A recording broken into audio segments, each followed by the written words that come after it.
Welcome to the unschooling meeting. But I met them through the Yahoo Unschooling group. And Carrie has 2 kids, 5 and 7, and you have 3. I have How 3, old are yours? 12, 8, and 5. Okay.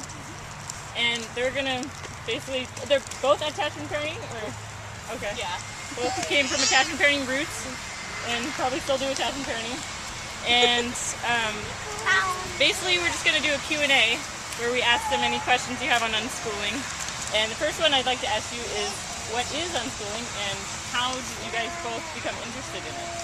Okay, well, I'll give a little introduction really fast if you don't mind. Okay. Yeah. My name is Carrie Lewis, as she just introduced, and this is my daughter Lindsay, and she was my very first attachment baby, and she was my little Buddha child. So, I mean, I don't think I could have done anything else besides attachment parenting and schooling with this child anyway. She's awesome. But anyway, I knew we wanted to homeschool before we had kids. So it was kind of a no-brainer when we had kids, and then we knew we wanted to breastfeed and all that. We did a lot of research. So what brought us to unschooling was that it was just a very natural transition from attachment parenting to unschooling, because we're still following our child's lead, as in trusting them, trusting that they know what they need, and to help them, you know, fulfill what they need and everything. And education's just the same way. So very similar. And then the unschooling, like, what is unschooling? I think a really easy definition would be to say that it's not school, and we don't use a curriculum. But then if you start asking every unschooler, you can have, like, you know, when you talk to 10 different unschoolers, you can have 10 different answers for what unschooling means to them. I think for me, it means natural learning, organic learning. That's not, I mean, one of the things with unschooling too, it's not forced learning. Just like our children learn to talk and walk on their own, with us there lovingly helping them, obviously. It's not like hands-off parenting. I don't want to make it sound like it's hands-off, because it's not. Not at all. Yeah, it's very, very hands-on parenting. But we do help them find, you know, things that they enjoy, and just, you know, it's very natural. It's very... Would you say it's desire-based? I don't want to say that. I mean, some people will say it's child-led learning, but that sounds like you just kind of take your hands off the wheel and let them do their thing, which is not the case. It's very hands-on. So you help them find things that they enjoy doing. You maybe take them places that they wouldn't necessarily, you know, say, oh, I want to do that, but you take them, and then they might find a love or a passion when you get there. You know, I think that's part of the process too, is when they're younger, it really is about exposure. It's about taking them to new places and letting them see and really discover the world. And that's what we were doing as attachment parents, so it was just a natural progression. And then as they get older and they express an interest, say you go to the Natural History Museum and they express an interest in learning about the bones. So then you find websites and you go to the library and you find books, and pretty soon you're learning this really amazing stuff with your child who's also following his path. And together, you know, you're just staying connected, letting them explore the world on their own terms, and being a facilitator and a guide to make sure they're safe and they have the support that they need. Right, and it really is a partnership. It's a partnership is what I want to say, that, you know, you help, you know, your children find what their love is, and you help support that. And through that, they are able to learn all kinds of subjects. It's not compartmentalized. The subjects, you know, like in school, you have English, math, whatnot. In this world we live in, there's all those subjects all around at all times. So we don't need separate compartmentalization of life to learn these subjects and learn naturally and have a love for it. And the beautiful thing about this is that it doesn't kill the child's curiosity or their innate yearning for knowledge, because that's what they want. They want that knowledge.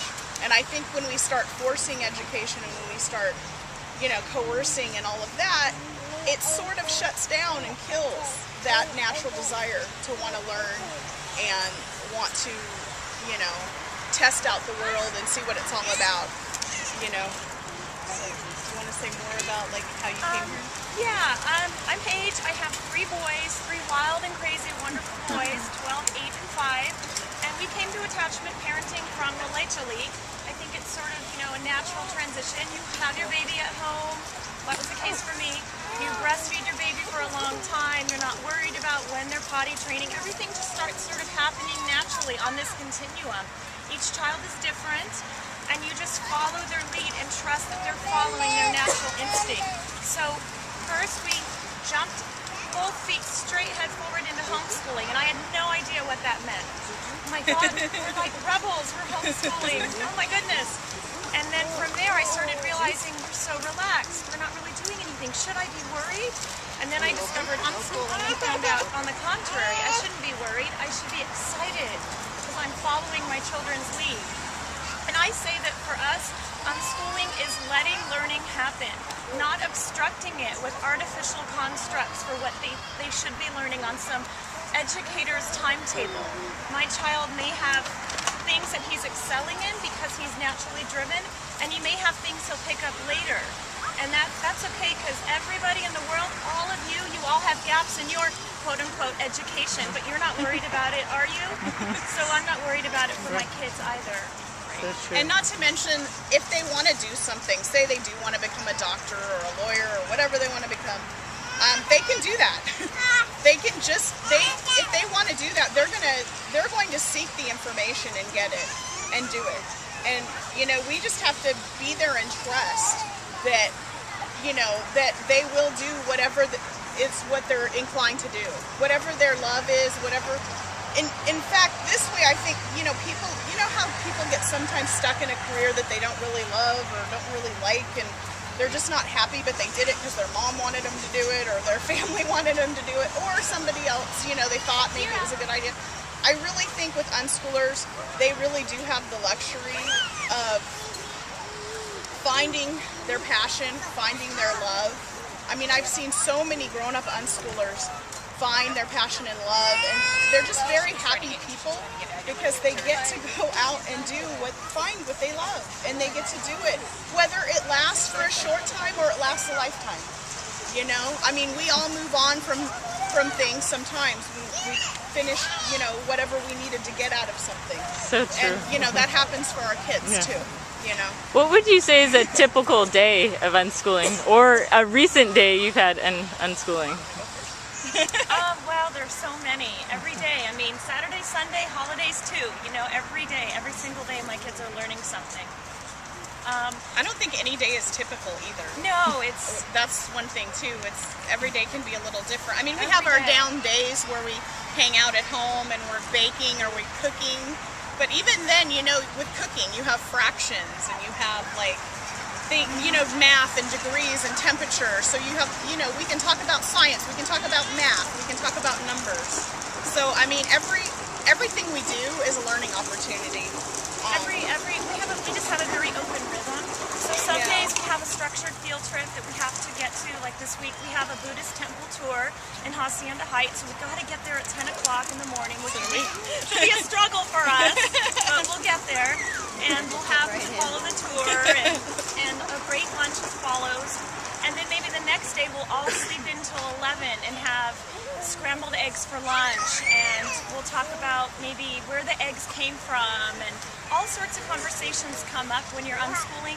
The key is that you're connected to your kids. It really, for me, is an extension of attachment parenting, because that connection continues. We're together as a unit, exploring the world together. I'm not the enforcer, having them do homework, making sure they follow every single guideline the school sets for them. I'm connected, so every day is just completely unique. Sorry, it's not a perfect answer.